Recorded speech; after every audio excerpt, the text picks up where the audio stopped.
it's Monica, and I'm here at McClain's Coffeehouse in Fullerton with PawnShop Kings, Scott and Joel. Whose idea was it to start the group together, and were you performing separately before that? It was Joel's idea to start the band together. Thank you. Because he was the only one out of the two of us that was willing to start the band together. We moved to LA, started the band PawnShop Kings, officially restarted the band PawnShop Kings, and pretty much learned how to get along and try and bring out the best in one another. So it was a challenging but very good idea, and it was Joel's. Yeah, and we've been singing together all of our lives, and we were in a band together. I actually left high school, and I didn't leave high school. When I finished high school, I didn't apply anywhere. I just went to play music with him in Santa Barbara. And we were kind of doing that, and then we were in a band, and I was out of the band, and so our relationship, we're brothers. So sometimes we've been close, and sometimes we've been at each other's throats. Did you fight a lot growing up, or did you get along pretty good? We were actually pretty fine growing up. It was our adult years where we started fighting. Young adult years. But the good thing is that it brought us to a mentality of wanting to love other people who are difficult to love. No, that was for personal stuff, but it also gave us a heart for other people, because we challenged each other a lot, and it was sort of the breeding grounds for a lot of the stuff that we do now. Do you have other brothers and sisters, or is it just the two of you? Just us. Okay, so what instruments do you play? Or just play?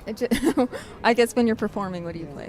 Well, I'll play. I play primarily acoustic guitar, and then I'll kind of bang on it. I have I grew up playing drums and percussion and stuff like that, so we'll bring that kind of stuff into it. So I'll play a lot of percussion. And Scott will play electric. He'll play electric guitar and piano when we need it. He's a great piano player. What would you say is your favorite place to have traveled to so far?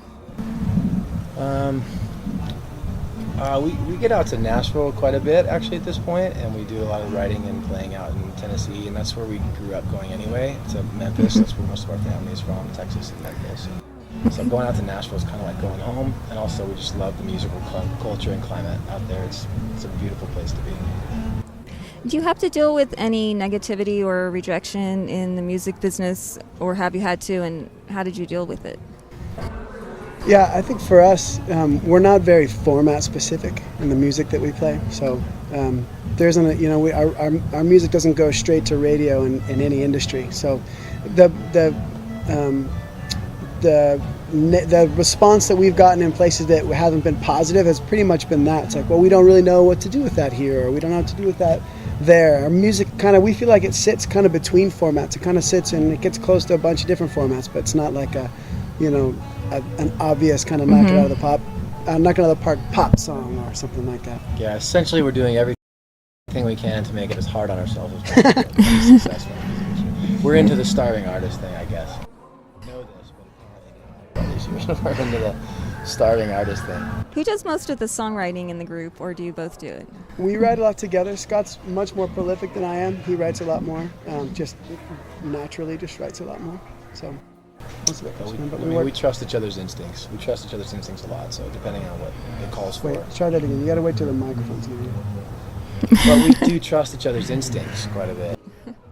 Can you tell us about some of the work you've done with charity, or how you've supported different charities? I think we're kind of in a phase, you see this happening in the 21st century a lot more with businesses. There's a lot more giving going on. There's a huge model of people giving all the time, and that really connects with who we are and what we want to do, So we found ourselves aligned with a lot of companies that are doing a lot of giving. We'll play shows with Tom Shoes, they're giving literally one thing away for everything they sell, And some friends of ours, the Crochet Kids, Surfrider Foundation and World Vision and all these different places. It's all for us. If we can somehow combine the music that we're playing, the music that we're singing for positive good. I mean, we're kind of singing into that. Most of our, if not all of our messages in our songs are positive. I mean, we have hard days and life is hard, so we write about that too, but there's something positive that we're looking into everything. And playing shows and benefits where other people are benefiting from that gathering is, to us, ideal. That's great. One last question. Do you still practice every day with your instruments? And if you do, what does your practice consist of? I do, actually. I think you do too. I mean, we practice all the time. And practice pretty much consists of grabbing your instrument and just being familiar with it. Trying new things, listening to things, trying to emulate different things that you enjoy, pushing ourselves to continue to be better. And you can never get good enough. I mean, we're so far from where we want to be, so there's no reason to stop practicing. Well, thank you very much for talking to us tonight. Absolutely. It's been our pleasure. That's pretty much it. Thank you, Monica.